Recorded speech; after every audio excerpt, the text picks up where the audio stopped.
Hello everyone and welcome to Releasing the Unreleased, the series where I talk about games that never saw the light of day.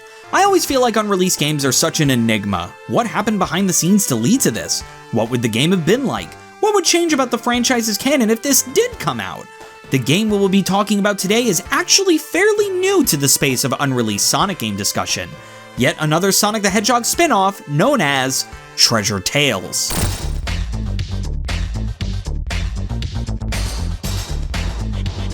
Treasure Tales was going to be a spin-off game developed for the Sega Genesis or the Sega Mega Drive if you're not addicted to hamburgers and guns.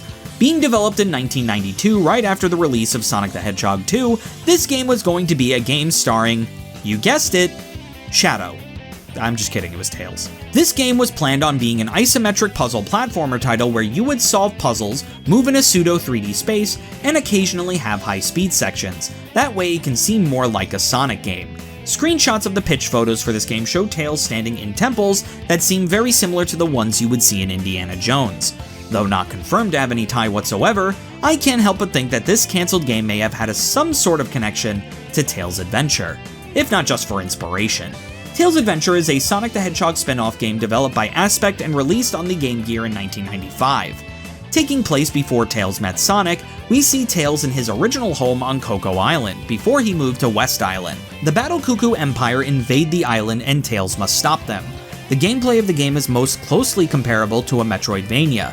You can walk around a bunch of maps, collect items and abilities that you can use to then get more items and abilities, then use those to fight the bosses at the end of each stage. This game has many fundamental similarities to that of the concept of Treasure Tales. For one thing, it is a Tails solo adventure. For second, Tails' Adventure is much more slower paced than your typical Sonic game. And for third, you are collecting treasure in the way that you are collecting items in order to progress through the game. Maybe I'm talking out of my ass, but it seems like Tails' Adventure took some inspiration from Treasure Tales. So why didn't they go through with the original?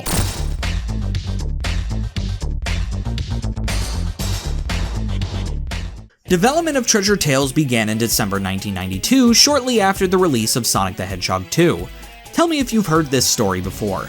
This was an assignment given to Sega Technical Institute to work on to expand on the Sonic universe. This one in particular is interesting though because this one was specifically requested by Sega of America themselves, requesting a Tales spin-off game. In charge of the development of the pitch was game designer and artist Craig Stitt. Craig Stitt at the time was known for working on games like Kid Chameleon and doing some art for Sonic the Hedgehog 2. When asked in an interview with Sonic Retro about the game, Craig Stitt said the following: "Ah yes, Sega of America had asked STI for a Tales game, with a team that was going to be mostly, if not all, American. It was going to be an isometric platform puzzle adventure game. I was the only artist and worked on it from December 1992 to April 1993.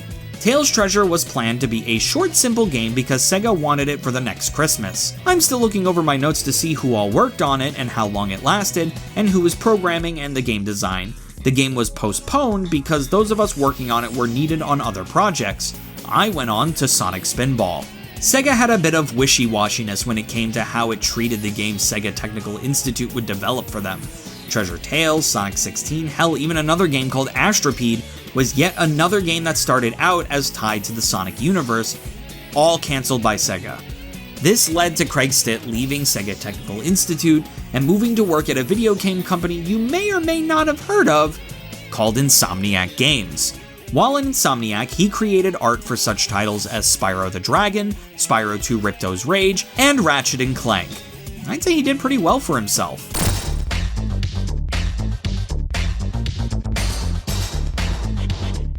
Now, this one would be interesting because this could have changed the direction that Tails' character went from Sonic 2 forward.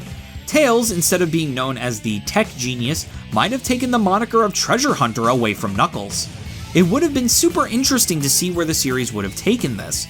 Maybe Tails would have had hunting stages in Sonic Adventures 1 and 2, instead of Knuckles. It may have also implied that Tails is a bit more independent than we would have thought just playing through Sonic 2. It is possible that from then on, his character arc wouldn't have been just trying to live up to Sonic when it comes to being a hero, but maybe instead being seen more as Sonic's equal. That's what's so cool about speculating on these games that would have come out so early in the franchise's history.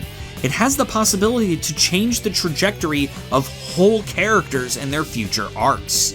That concludes today's episode of Releasing the Unreleased. What did you guys think of Treasure Tales? Put your thoughts in the comments below and let's discuss. I love reading your guys' comments. If I heart your comment, that means I read it. Don't forget to tune in tomorrow, Wednesday, and Thursday in order to catch our live streams. What we'll be playing is on screen right now. Also tune in on Friday for the video you've all been waiting for.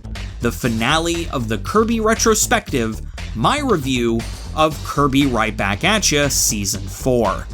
A special shout out to Andrews Retro Games, FBarrow5, and DMNT for being the most well-esteemed guests of them all. If you want to get a shout out in every video, make sure you click the join button to become a channel member and you'll be able to see these videos as soon as I'm done with them, as opposed to the regularly scheduled times. We also have our merch store in the description below where we got some nifty shirts, mugs, and stickers in order to power up your gameplay experiences. Want to find your own treasure within the mystical temples? Place our stickers down so you never get lost. With that, I bid you, our well-esteemed guests, adieu.